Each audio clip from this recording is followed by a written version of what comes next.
No one asked her name. But when she stepped into the atrium beneath the sweeping dome of the New York Historical Society, the room changed. Not suddenly, not loudly, just enough that anyone paying attention could feel it.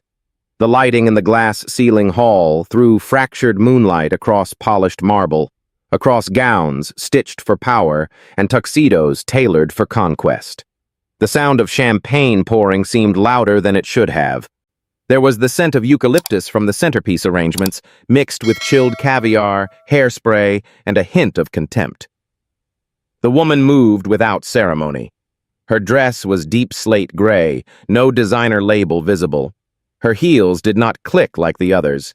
They moved soundlessly, like she had learned long ago that silence held power if wielded properly. An event coordinator spotted her near the Lucian exhibit and hurried forward, clipboard clutched like a shield. "I believe you are in the wrong wing, ma'am," the coordinator said, voice even but eyes flicking from her badge to her face and back again. The woman held out her invitation. There was no trembling in her fingers, no defensiveness, just stillness. The coordinator's eyes narrowed. "Callahan?" "Yes. There is no record of a Callahan on the guest list." Her voice turned to velvet-coated ice. Perhaps this was sent in error. Across the atrium, someone turned to watch, then someone else. It spread like a chill across skin. "May I speak to your superior?" the woman asked calmly. The coordinator blinked. "I am the lead for the Gala." "Then I suggest you check the sponsor registry. Williams Initiative. I am listed as a private proxy." The name struck a note somewhere behind the eyes of a few attendees. Quiet murmurs began to stir. The coordinator hesitated, then motioned sharply to a security agent near the west stairwell. He moved toward them, earpiece glinting. "Do you have additional identification?" he asked. The woman nodded once, then opened her clutch. What she removed was not a wallet or ID badge. It was a coin. Bronze, worn, the edges slightly chipped. She placed it in the coordinator's palm. "What is this?" the woman asked. "A mark of service," the guest replied. Security leaned closer. His brow furrowed. "This is military?" "Yes, or it was, before it was erased." A man in a blue tuxedo stepped forward from the edge of the crowd. He looked like old money and newer arrogance, and he spoke with the kind of laugh that carried over fundraisers and funerals alike. "You people and your symbols," he said. "A pity coins cannot buy elegance." He gestured toward the woman's modest dress. "She certainly came dressed for a funeral." Laughter flickered in a few corners, too nervous to fully bloom. The security officer's eyes lingered on the coin, then on the woman, then back again. "There is a record," a voice said suddenly from the upper stairwell. Everyone turned. A woman descended the stairs. Tall, silver hair, black velvet gown. Her voice had weight to it, and the room knew it. "There is a record of her. Emily Callahan, attached to the Williams Initiative, Private Endowment Division." The coordinator's face paled slightly. "She did not appear in the public registry." "Because she was not meant to," the older woman said. "That is what private means." Gasps rippled, followed by a silence that felt like judgment turning on its axis. The man in the tuxedo stepped back into the crowd, muttering something about being misinformed. The older woman walked straight to Emily and handed the coin back to her. "Where did you serve?" she asked. "Montrose facility, East Wing." A long pause. "Then I owe you more than just an apology," she said softly. Emily nodded but said nothing. The crowd parted for her this time. Her seat at the center table was now visible, flanked by two executives and a senator who looked suddenly uncertain of his own tie. As she took her place, no one dared speak. She did not look victorious. She did not smile. She simply rested the coin beside her plate, like it belonged there. The older woman turned back to the guests. You all enjoy this museum, she said quietly. You enjoy its paintings, its wars captured in gold frames, its stories carved into marble. But not one of you has bled for the truths that made those stories necessary. Then she sat beside Emily without another word. Across the room, a camera lowered slowly. The air inside the atrium felt heavier, as if someone had opened a door that had long been locked. Outside, taxis hissed through the wet streets of Manhattan. Inside, Emily Callahan reached for her water glass, her hand steady as steel. And far above, on a private server belonging to the U.S. Department of Archives, a firewall blinked for the first time in a decade. A record flagged for reauthorization. A name unredacted. The elevator moved without a sound, except for the faint hum beneath the marble floor. Emily stood alone inside, her back straight, her eyes fixed on her own reflection in the mirrored wall. Her expression had not changed since the gala resumed behind her. But in her chest, something had shifted. When the doors opened on the 21st floor, the air changed. Colder, stiller. The hallway was dim, lined with portraits of benefactors and war heroes, their painted eyes fixed on some distant horizon. At the end of the corridor, a steel door waited, unmarked. No placard, no welcome. She pressed her palm to the scanner. A soft chime. Then the click of locks retracting. Inside, the room was small, sparse. A conference table, brushed steel. One wall made entirely of tinted glass, offering a fractured view of the city. On the far end sat a woman in her 50s. Pale hands folded atop a manila folder. "Emily," she said, "it has been a long time." 5 years, Emily replied. 6, the woman corrected gently. Neither offered to sit. Neither smiled. "You requested reactivation," the woman said, sliding the folder across the table. "Protocol requires I inform you that returning under Article 47 forfeits all immunity." "I know." The folder remained closed between them. "Before I process this," the woman continued, "I want to ask you one question." Emily said nothing. "Why now?" The glass behind them caught the flashing lights of the city's Gala below. Emily did not turn. "I waited," she said. "I waited for them to forget." The woman nodded, but her eyes remained sharp. "They did forget. You disappeared. You let them write you out." Emily placed the coin gently on the table between them. The bronze caught the overhead light. "They wrote over all of us," she said. "I just happened to survive." The woman tapped her nails softly against the folder. "Montrose was never meant to exist." "That is exactly why it needs to be remembered." They stood in silence for a long moment. Finally, the woman opened the folder. Inside, a photo. A grainy still, time-stamped. A young man in a black hoodie looking over his shoulder. Not remarkable, but Emily's breath caught anyway. "He is still alive?" she asked. "We believe so," the woman said, "operating under an alias. Philadelphia, teaching at a community college under a false degree." "What name?" "Tyree Daniels, but that is not the concern." She flipped to the next page. The image was different. A diagram. Crossed lines, initials, redacted blocks. In the center, Montrose Retention Network. Emily traced the lines with her eyes. "Someone is rebuilding it," she said. "Worse, someone is selling it." The woman reached beneath the folder and pulled out a flash drive. "This is everything we have. Fragments, mostly encrypted, but you will know what to look for." Emily took the drive, her fingers steady. "There is no backup team," the woman said quietly. "No chain of command. If you proceed, you are entirely alone." "I have been alone for 6 years," Emily replied. Another long pause. "You do not have to do this," the woman said, softer now. "You served. You paid. You disappeared. No one would blame you for staying buried. Emily pocketed the drive. I am not here for blame. The woman watched her carefully. You are not the same person who walked into Montrose at 22. No, Emily said. She died in that building. Neither spoke again.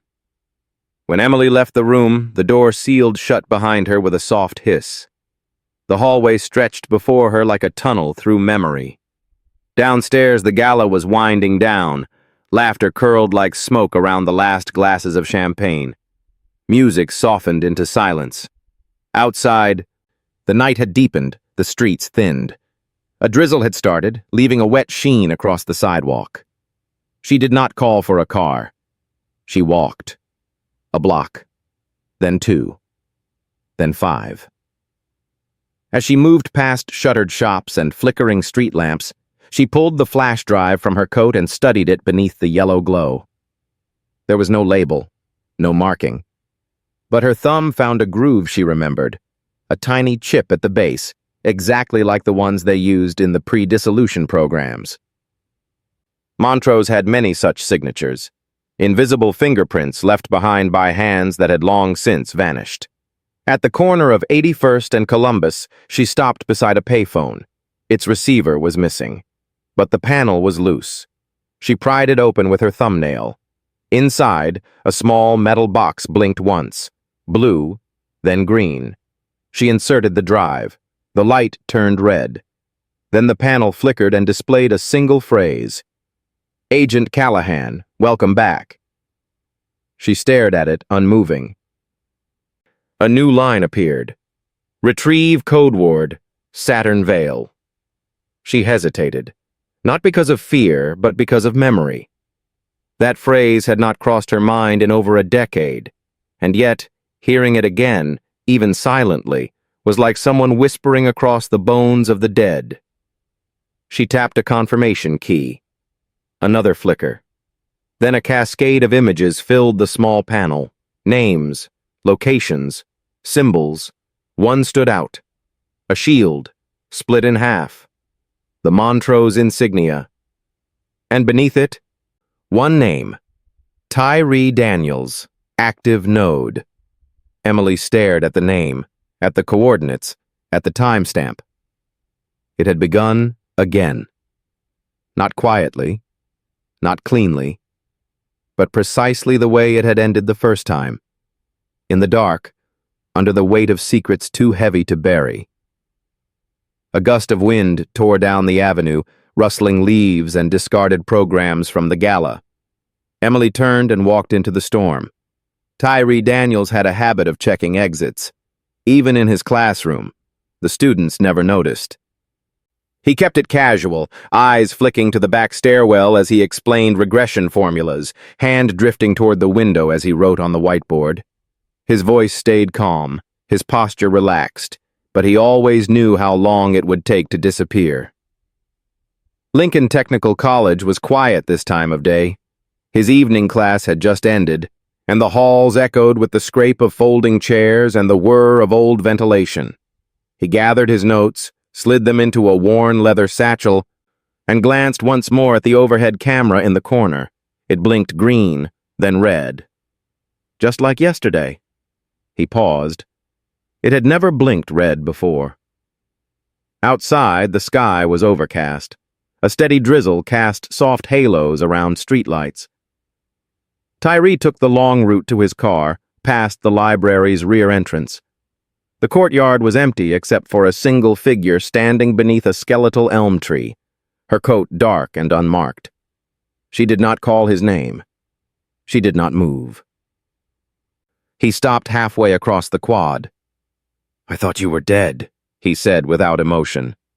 I was, Emily replied. He exhaled once, long and sharp. Do you want to explain why you are standing here after all this time? She stepped forward, the gravel crunching softly under her shoes. I need to know what you kept, she said. Tyree shook his head slowly. You do not get to walk back into my life with riddles. I need the SatNet files. His expression changed, not visibly. Just a slight drop of his shoulders, like a burden had shifted forward. "Those files were buried," he said, "with Montrose. They are resurfacing." He said nothing, just reached into his coat pocket and retrieved a key, small, rusted, attached to a plastic tag with faded ink. "I moved them," he said, "last year, when I heard about the restructuring." Emily took the key but did not thank him. "They were not looking for them then," he said quietly. "But they are now, aren't they?" "They are not looking," she replied. "They are selling." He flinched as if struck. For a moment, the rain sounded louder. "I told myself I was done," he said. "Teaching was supposed to be the last act. Something quiet, something useful." Emily looked at him, her eyes not soft, but not unkind. "Then why did you keep the files?" He smiled bitterly. "Because I never trusted the peace." They stood in silence while the rain tapped steadily against their shoulders. "Where is it?" she asked. "Midwood, Brooklyn. Storage locker under a false name. Locker 3D. She pocketed the key. "Are you going to do this alone?" he asked. "I do not need a team." "That is not what I asked." She turned to go. Tyree watched her walk away, the fog swallowing her outline. Back in his apartment, he poured a drink he did not finish. He sat by the window until well after midnight, staring out over the rooftops, where the city lights flickered like unstable stars. 3 days earlier, a man had followed him from the train station to the corner near his street. Not aggressively. Just long enough to be noticed. And that morning, a package had arrived at his department office. No return address. Inside, a single USB drive and a note. "You have been very quiet. That ends now." He had not opened the drive, but now he knew who had sent it. Emily reached Midwood by dawn. The sky was a bruised purple. The streets smelled of exhaust, old rain, and bakery steam. The storage facility was half a block from a mechanic's shop, surrounded by chain link and years of graffiti. Inside, the air was cold and metallic. Locker 3D was on the 3rd floor, end of the row. She opened it. The contents were minimal. A sealed duffel, a locked briefcase, and a photo, taped to the inner wall, faded, creased, but deliberate. It showed 5 people in uniform, standing in front of a concrete building with no windows. She was one of them. So was Tyree. The others were redacted in her mind, names gone, faces blurred by time and trauma. She took the photo down and folded it into her pocket. The briefcase had a digital lock. She keyed in 6 numbers without hesitation. It clicked open. Inside, folders wrapped in plastic, labeled with acronyms she had not seen in years. Satnet, Alder, PHX Echo, and one without a label at all, just a strip of red tape and the initials DK. She hesitated, then took them all. As she closed the locker, she did not see the small red light embedded in the ceiling above the hallway. It flickered once, then stilled. By the time she reached the street, a black SUV had already begun to move from its spot across the avenue. Slowly, quietly. That evening, Emily sat in a basement apartment borrowed from a friend she had not contacted in half a decade. The files were spread across a folding table. The Satnet schematic was familiar, ghostly. She could hear the voices of old analysts in her head, arguing about subnet masks and packet bleeds and metadata shadows, but this version was altered, modernized. Someone had not just revived the network, they had improved it, and that meant they had help. She picked up her phone. No signal. The building had a jammer. She stood quickly, scanned the windows, reached under the table for her go-bag. She was not alone. A voice came through the apartment intercom. "You were not supposed to open that briefcase." Then silence, and the power went out. The darkness was total, not absence of light, but the kind that smothered sound, the kind that felt deliberate.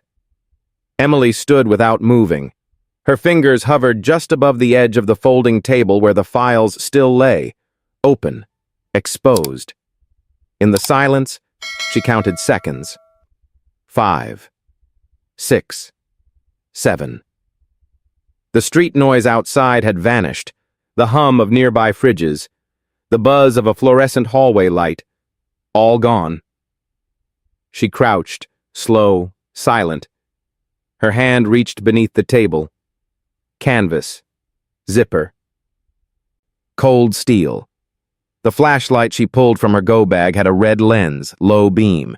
She flicked it on, a soft pulse revealing the immediate space. The door had not moved. Yet the air felt different. Thicker. Warmer. Someone had cut the power, but not the line. The intercom crackled again. A voice, male, mid-30s, deliberate cadence.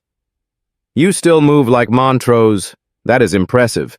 Most ghosts forget their reflexes." Emily said nothing. "We could have met differently," the voice continued. "But you opened a file you were not cleared to remember." She traced the power cord running from the back of the breaker panel. Slashed. Clean. Military blade, likely serrated.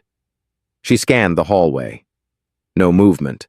Then back to the wall, there, in the corner above the vent. A small green diode blinking. She aimed the flashlight directly into the vent. A hiss of static. Then the voice again. "You are wasting time. The files are corrupted. The names are gone. All you will find is what we left for you." Emily reached for the burner phone in her second bag. No signal. But one message. "If you are reading this, they already found you." The sender ID was unlisted. Timestamp, 10 minutes earlier. She shut off the flashlight and waited. There was a trick they had taught in Montrose. How to feel for breath, for heat displacement. She closed her eyes and let the room speak. There, to her left, near the water heater. She moved. 3 steps. Knee bent. Blade drawn. A man in black lunged from behind the furnace. Emily dropped low, let his weight carry forward, then spun, blade up. He slammed into the table, sending files cascading into the darkness. She pressed the knife to his throat. "Name," she whispered. He smiled. "Still fast." "Name." But she already recognized the scar beneath his left eye.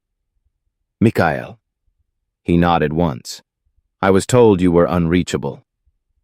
"I was," she said. He breathed slowly. "They are tracking the briefcase." It was fitted with a silent ping. Every time it opens, it broadcasts. Broadcasts to who? To what is left of control. Emily released the pressure but kept the blade near. Control was disbanded. "No," he said. "Control mutated." He pulled something from his sleeve. A small plastic card, matte black, printed only with a symbol. A half-burned eye over a shattered tower. "They call it Division 4 now," he said. "Not official, not funded, but real." Emily stepped back. They rebuilt the shell and filled it with everything the real government no longer wanted to touch. He stood and brushed off the dust. "You are already in it, Emily, whether you meant to be or not." She gathered the files and shoved them into her pack. "You followed me here?" "I followed the ping." "Anyone else?" Mikhail hesitated. "They will not come in person, not yet. They are watching first." "Evaluating." "For what?" "For whether you are an asset or a threat." Emily turned toward the door. The power was still dead, but the diode in the vent had stopped blinking. She pulled a length of wire from her bag, clipped it to the fuse box, and rerouted current from a portable battery. The lights snapped back on, harsh, flickering. And then the apartment phone rang. One ring, then silence. Mikhail looked at her. "That is not a signal we trained with." Emily approached the phone. She lifted the receiver. A voice whispered, "She has returned." That was all. The line cut. Mikhail looked uneasy for the first time. "Was that meant for you?" Emily closed the briefcase, double-locked it, and stepped into her boots. "I need to find Tyree again. He is not safe either." "No," she said. "None of us are." As they left the apartment, Emily paused beneath the doorway. Across the street, a silver sedan sat idling. No lights, no plates. She nodded to Mikhail. "We are going to lead them somewhere they can see us." "That is not protocol." "It is now." They drove for hours. No destination, just movement. At 3:42 a.m., she pulled off the road near an abandoned train station upstate. Trees towered on both sides, and fog pressed against the windshield like breath. Mikhail turned to her. "What is your plan?" Emily stared through the windshield. "There are 3 names left from Montrose who were never debriefed. 2 went dark. 1 works at a think tank in D.C. Mikhail narrowed his eyes. "You think this traces back to them?" "I think it never stopped tracing from them." She pulled the photo from her coat, the same one from the storage unit. She pointed to a blurred figure in the far left corner. "Her name was Nora Wells, Communications Intercept. Last I heard, she changed it to Lydia Cross. That name came up 2 days ago." "Where?" "Private intel auction, Singapore servers. Selling access keys to redacted Montrose files. Seller ID matched Cross." Emily's fingers tightened around the photo. "Then we start with her." Mikhail looked into the trees. "There is no clean way out of this." Emily's voice was calm. "There never was." Behind them, the sedan appeared again. Closer now. This time, its lights were on.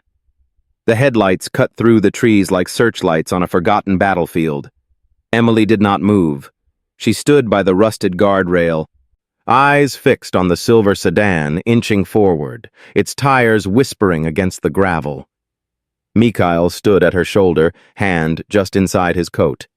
The sedan stopped 20 feet away. Engine running, lights still on. Then the doors unlocked, one soft click, followed by silence. No one stepped out. Emily walked forward alone. She stopped beside the driver's side window and waited. The tinted glass began to lower. The face inside was older than she remembered, but unmistakable. Salt gray beard, dark eyes, left hand resting over the wheel like a soldier who never learned to relax. "Julian?" she said, voice flat.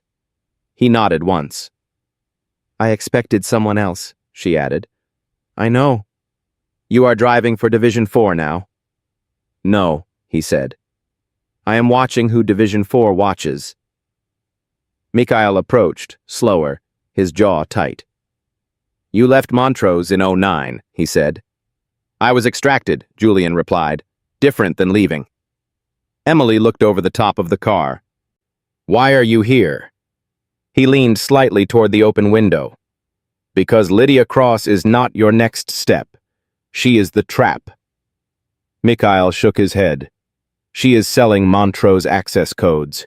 We confirmed it." Julian's gaze did not waver. "She wants you to find her. She wants you to open the vault." Emily stiffened. "No one knows where the vault is." "She does now," Julian said, "because someone whispered it back into her head." Emily's hand gripped the photo in her pocket. "Who?" Julian glanced at the forest line behind him. "There is a pattern emerging. Access pings from 3 servers, all in former Montrose black sites. Cross is not selling codes. She is baiting ghosts." "Why?" "To wake up the protocol." Mikhail drew a sharp breath. "You mean—" "Yes," Julian said. "Protocol veil is active again." Emily's voice turned to stone. "That was buried under 7 seals." Julian nodded. And someone is digging. For a long moment, no one spoke. Above them, the clouds broke just enough for moonlight to paint the old train tracks in silver and ash. Emily took a step back. If Cross is bait, who is pulling the line? Julian opened the glove compartment and tossed something toward her. She caught it mid-air. A photo. High resolution. Surveillance grade. It showed a man in a dark coat boarding a plane at Dulles. Emily studied the face. No, she whispered. Mikhail looked over her shoulder. Who is it? Damien Knox. Julian's voice was grim. I know you thought he died in the breach. He did, Emily said. I saw the wreckage. You saw what they wanted you to see? She stared at the image again. The same eyes, same posture, but different, tighter, cleaner. He was communications director, she said. He knew every relay point, every off-book channel. And every back door into Vale, Julian added. Mikhail turned away, muttering a curse under his breath. Emily felt the weight of years pressing against her chest. If Knox is alive, that means he lied to all of us. No, Julian said. It means he was never with us. They sat in the sedan as the forest grew quieter. Julian passed Emily a drive from his inner coat pocket. It is not a complete file, he said, but it shows the activation pattern. The vault is being reconstructed, not physically, digitally. Where? A server farm in Utah, hidden inside an energy company. They are routing through clean infrastructure. No one suspects it. Emily plugged the drive into her tablet. Maps appeared, nodes and clusters lighting up across the west. Mikhail leaned closer. Is this real time? No, Julian said. 12-hour delay. I have only partial access. Emily studied the map. One cluster pulsed brighter than the rest. What is that? Node 7, Julian said. We believe that is where Knox will reconnect with Cross. Mikhail pointed at a timestamp. That happens tonight. Julian nodded. You have 5 hours to intercept. Emily closed the tablet and looked out the window. Then she turned to Julian. Why help us now? He met her eyes without flinching. Because I built part of the original Vale code. I thought I was designing a failsafe. I never imagined it would be used as a weapon. It always was, she said. Maybe, he replied. But now it is no longer in our hands. Emily stepped out of the car. The wind had picked up again, shaking the leaves with quiet warning. Mikhail joined her. Utah is a long shot. I do not care, she said. He was there when they erased us. Now we erase the lie. Julian leaned out the window one last time. If you make it to Node 7, he said, do not try to shut it down from inside. That is what they want. Emily stared back at him. Then what do we do? Julian's voice dropped. You destroy it. Entirely. They left the car without saying goodbye. Julian waited until their headlights disappeared down the wooded road before pulling out his second phone. He dialed. A voice answered immediately. Report. They are en route, Julian said. And the files? Still with her. Understood. The line went dead. Julian put the car into gear and drove into the night, the moon vanishing behind a wall of storm clouds. They drove west through the night, past truck stops and forgotten towns, cutting across the American spine like fugitives of a war no one remembered.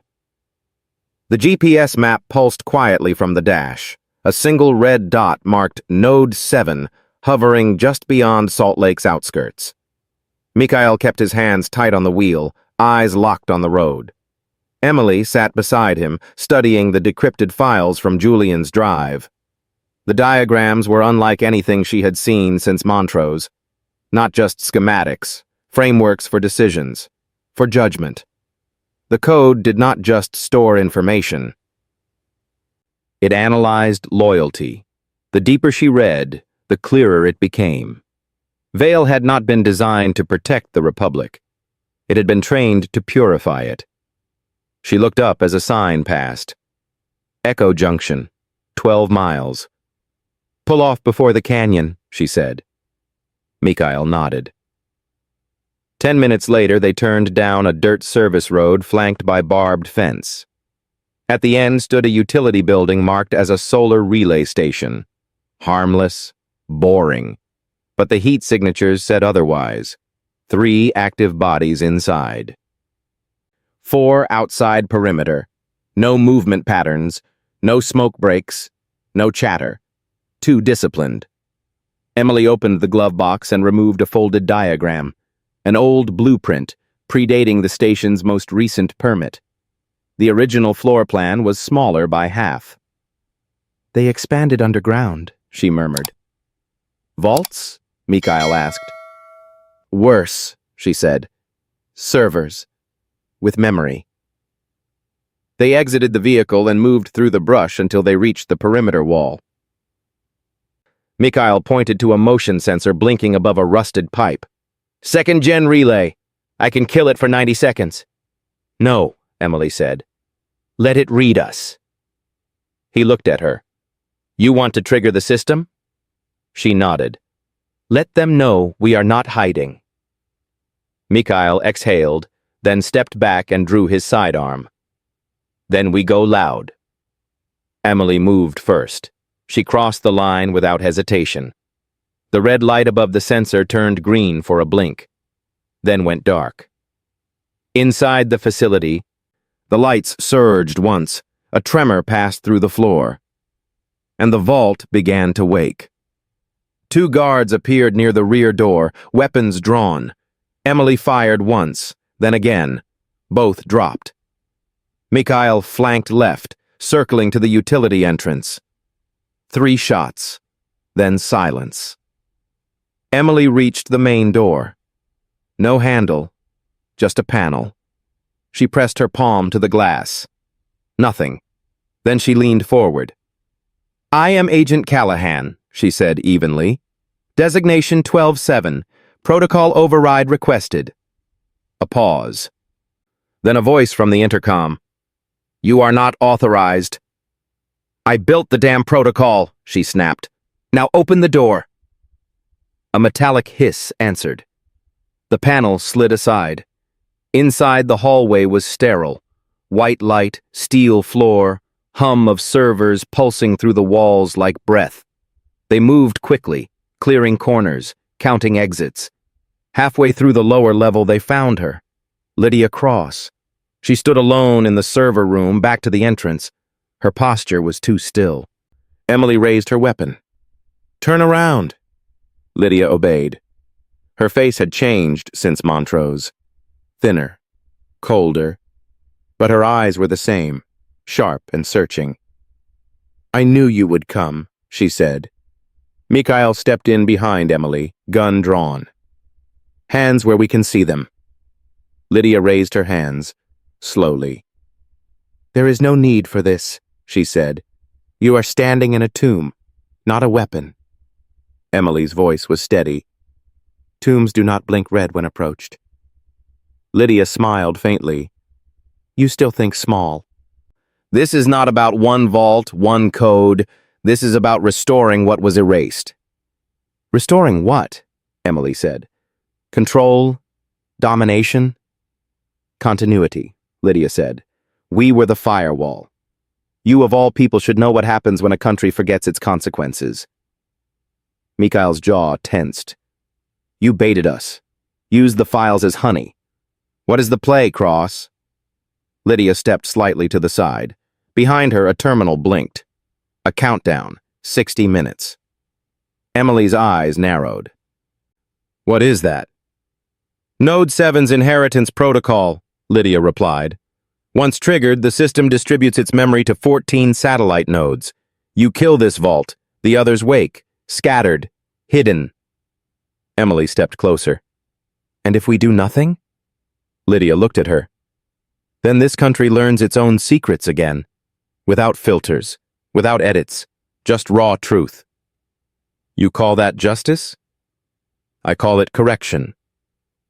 Mikhail moved forward, pressing his gun to the console. Shut it down. Lydia's voice remained calm. You do not have time. The transfer has already begun. Emily turned to Mikhail. Destroy the relay tower. Buy us minutes. He nodded and vanished down the corridor. Lydia lowered her hands. You think I am the villain, she said, but you followed orders blindly for years. You closed doors, buried people, called it service. I buried monsters, Emily replied. No, Lydia said. You buried mirrors. Emily stepped forward, eyes burning. You should run, she whispered. I already did, Lydia said. This is me coming home. Emily pulled the briefcase from her pack and slammed it onto the console. Lydia froze. You brought that? Emily opened it. Inside, the final node key, still inactive. You are not the only one with fail-safes, she said. Lydia's eyes widened. That does not belong to you. It belonged to all of us. Outside, the facility trembled. A distant explosion shook the walls.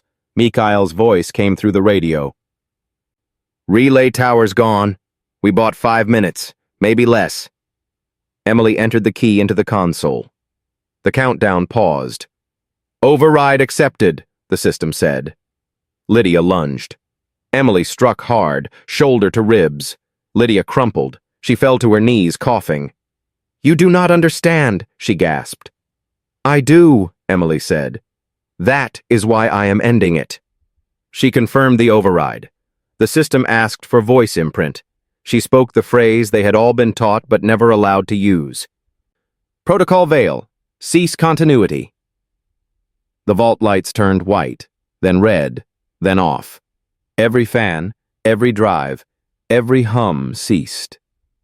Mikhail appeared in the doorway, bleeding from his temple. Are we clear? Emily nodded, then looked down at Lydia. She was still conscious, still breathing. Emily crouched beside her. This is not justice, Lydia whispered. This is silence. No, Emily said quietly. This is mercy. The desert wind carried silence in waves. They buried the vault beneath a controlled collapse. Emily watched from a nearby ridge as the server compound folded in on itself, the echo rolling outward like a judgment long overdue. Dust rose into the morning sky, blurring the line between ruin and redemption.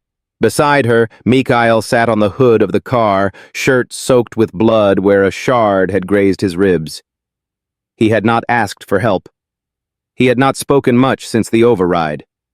Below them, the road was empty. No responders, no sirens. No consequences. Not yet. Emily folded the last of the remaining files and slid them into a burn-safe pouch. She was right about one thing, Mikhail said finally. Emily did not turn. About what? You do not bury monsters. You bury mirrors. She looked down at her hands. Clean now. No blood. But they remembered. We did what was necessary. He stared at the horizon. So did she. They drove east with no destination.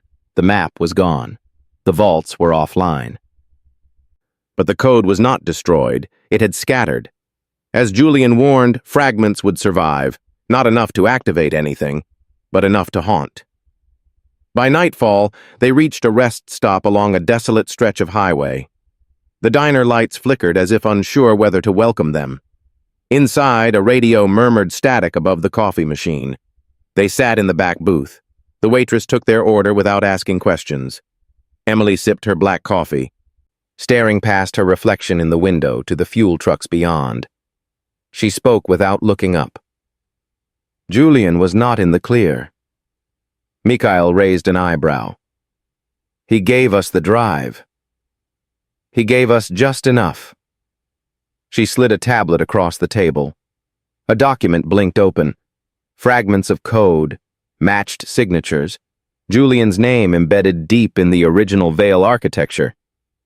"He helped build the override," she said, "but he also built the distribution net." Mikhail's face hardened. "He played both sides." "No," Emily said. "He played all sides." She tapped one node on the screen. "There is one more site, not on the public infrastructure." Mikhail leaned in. "Where?" "Mount Weather, Virginia, off book, still active." He exhaled slowly. "That is not a node," he said. "That is a citadel." Emily nodded. "It is the origin point. Everything else was a reflection." They left the diner before midnight. By dawn, they were halfway across the Appalachians, winding through mist-soaked roads and valleys lined with forgotten graves. Emily said little. Mikhail drove in silence. At a ridge overlooking the valley below, they stopped to refuel and sleep. The air carried the cold breath of coming winter. Emily sat on the edge of a flat stone, fingers tracing the outline of the briefcase now burned shut. "You still believe in redemption?" Mikhail asked from behind her. "No," she said, "but I believe in memory." He approached slowly, his limp more pronounced now. "You do not have to see this through." "I do." "Why?" She turned to face him, her voice calm. "Because the country I served forgot how to listen, so it taught itself to watch. And now it does not remember the difference." The final site was hidden beneath a former emergency broadcast facility, 3 miles from Mount Weather's main compound. They arrived just before dawn, parked the car in a ravine, and hiked the last mile through trees that bent like witnesses. At the entrance, they found a keypad, ancient but still operational. Emily stared at it. "Try the fallback sequence," Mikhail said. She keyed in 6 digits. The door clicked open. They descended into darkness. No guards, no lights, just silence. The facility smelled of dust and ozone. Server towers lined the walls, most inactive, but at the center stood a console still warm to the touch. On screen, a message blinked. "Vale core ready." Emily stepped forward. "Final node," she whispered. She touched the console. A camera activated. Facial scan. Voice prompt. "Agent designation?" She hesitated. Then, "Callahan, Emily, 12-7. Match confirmed. A file appeared on the screen. Text only. A final directive. She read it once. Then again. Mikhail stepped beside her. "What does it say?" She turned the screen toward him. The directive was dated 6 days ago. To Agent Callahan. From Knox D. Subject, Redemption Protocol. You were always the failsafe. You just did not know it. If you are reading this, then I lost control. Or gave it up. Either way, the system trusts you more than it ever trusted me. Make the final call. Reset. Or reveal. Below the text, 2 buttons. Erase, all upload. All. Emily stood frozen. Mikhail stepped away, letting her choose without pressure. After a long time, she placed her hand on the console, but not on either button. She reached into her bag and pulled out a third option, a shaped charge, small, silent, meant for surgical damage. She placed it at the console's base. Mikhail turned. "You are not erasing it." "No." "You are not uploading it." "No." "Then what are you doing?" She looked him in the eyes. "I am ending the question." They left the compound and watched from the tree line. When the explosion came, it was not loud, but it was final. The mountain absorbed the sound. No alarms, no shadows, no signals. Only silence. The mountain slept. No smoke, no debris. Just the stillness of Earth reclaiming what humans once dared to hide inside it. Emily stood at the ridge, the wind tugging at her coat as dawn broke over the treetops. The charge had collapsed the access tunnel and ruptured the central server node. What remained beneath Mount Weather would never surface again. Mikhail sat on a flat boulder nearby, watching her, shoulders sagging with something heavier than fatigue. "It is done," he said. Emily did not answer right away. A hawk circled above the ridge, cutting lazy spirals across the early sky. "No," she replied. "It is not." He rose slowly, his wound pulling tight across his side. "You destroyed the last node." "I destroyed the last door," she said. "The memories are still out there. People like Cross, like Knox, maybe even Julian, they left seeds everywhere. I stopped a bloom, but not the root." Mikhail leaned against the boulder, rubbing his jaw. "So what now?" Emily took one last look at the broken ground, then turned away. "Now we watch the watchers." They drove east again, avoiding highways. The radio stayed off. The world did not seem to notice that a 20-year surveillance experiment had just been erased. No front-page story, no sirens. The quiet erasure of a quiet crime. In West Virginia, they found a one-lane bridge leading into an abandoned town called Elkins Hollow. Population 0. Buildings collapsed in on themselves. A diner with broken windows. A chapel with a half-fallen steeple. Emily pulled the car beside a rusted gas pump and cut the engine. "This used to be a listening post," she said. "For what?" "Conscience." They stayed in the chapel that night. Roof mostly intact. Pews stripped of varnish, but steady. Mikhail slept near the altar. Emily sat beneath a boarded window, reading the last of the recovered files by flashlight. They were not technical. They were testimonies. Dozens of them. From agents lost to redaction. Names wiped from payrolls, faces scrubbed from archives. They told of assignments without context, directives without explanation. Some questioned, most obeyed. A few disappeared mid-report. One name returned again and again, a liaison named Delaney. Emily whispered it to herself. She had not heard that name in over a decade. Outside, the wind shifted. The trees moaned like an old choir. At dawn, she rose and left the chapel. She found Mikhail at the riverbank, skipping stones. "How long before they build it again?" he asked. "They are already trying." "Then what do we do?" She handed him a folder. "What is this?" "The names of 6 surviving nodes we never confirmed destroyed. Private contractors. Domestic. They built their own shadows." He opened it slowly. "This is a kill list." "No," Emily said. "It is a reckoning." Later that day, they crossed into Virginia under light snowfall. Emily found a secure line at a library in Staunton and transmitted the folder to 3 destinations, encrypted, untraceable. One went to a journalist she once knew under a false name. The second to a Senate subcommittee that did not realize it had jurisdiction. The third to a civilian watchdog group with more idealism than caution. She included no signature. Only the phrase, "Do not trust the mirror." As they exited the library, a man in a wool coat passed them on the sidewalk.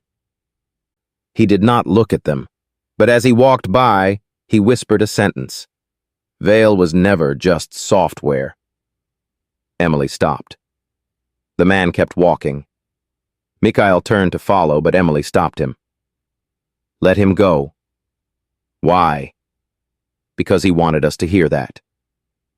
They rented a small cabin north of Charlottesville, surrounded by pine and silence.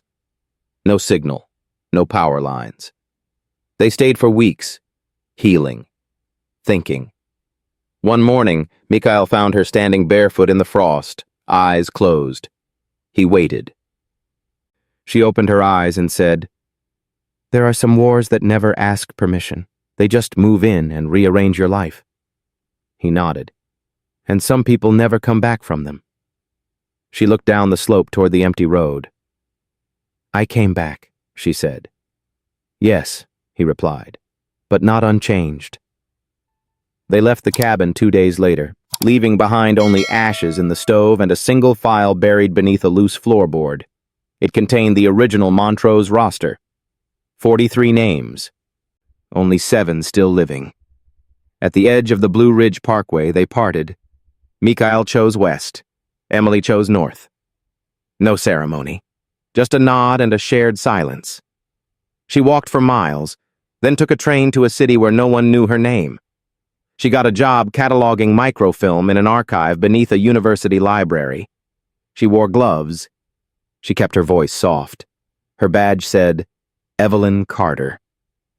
Some nights, she walked past security cameras and stared into them long enough to be remembered. And on one cold morning, a man in a gray coat left a package on her desk. Inside, a coin. Bronze. Chipped at the edges. Identical to the one she had carried for years. Under it, a note. You were not forgotten, just hidden. She closed the box slowly, and for the first time in years, she smiled. It was small, quiet, but real.